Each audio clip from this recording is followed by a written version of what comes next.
Septembrsko serijo nadaljujemo z ligaškim gostovanjem v Krškem. Zmaga v izdihljajih pokalne tekme je ekipi vlila pozitivne energije, obenem pa potrdila visoko moralo.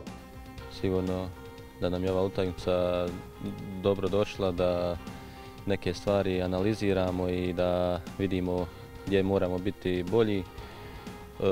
Teška utakmica, pokazali smo karakter, na kraju slavili, sigurno da nam je dobro došla da motiv podignemo na dobar nivo. U 2 gola u sudijskoj nadoknadi mislim da smo pokazali karakter i da trebamo tako se boriti svaku utakmicu bez obzira kakav rezultat bio. Mislim da u minuti možemo preokrenuti.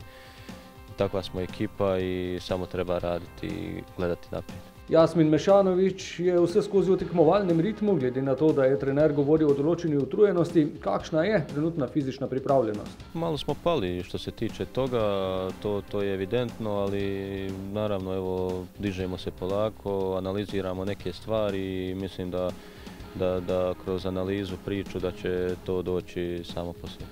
Proti Bravu se je Meša izkazal s čudovitim golom. Ob 3 v ligi in številnimi asistencami je forma trenutno na nivoju. Dobar je gol bio, zadovoljan sam, sretan sam zbog gola, ali naravno još više sam sretan zbog pobjede i prolaska dalje. Trebamo gledati tako, nastaviti da bilježimo 3 boda i da idemo iz utakmice u utakmicu. Mislim da dižemo formu. Na vrsti je sedaj Krško, ki se je v zadnjem trenutku še okrepilo, kar pa ne spremeni cilja. Zmago, ohraniti vodstvo in prednost na lestvici. Imamo dovoljan broj bodova prednosti u odnosu na protivnika i mi jednostavno u utakmice ulazimo rasterećeno, imamo dovoljnu zalihu i mislim ako mirne glave uđemo u svaku narednu utakmicu da će nam biti lakše i da ćemo lakše dolaziti do 3 boda. Krško Maribor, sobota 15:08 zvečer.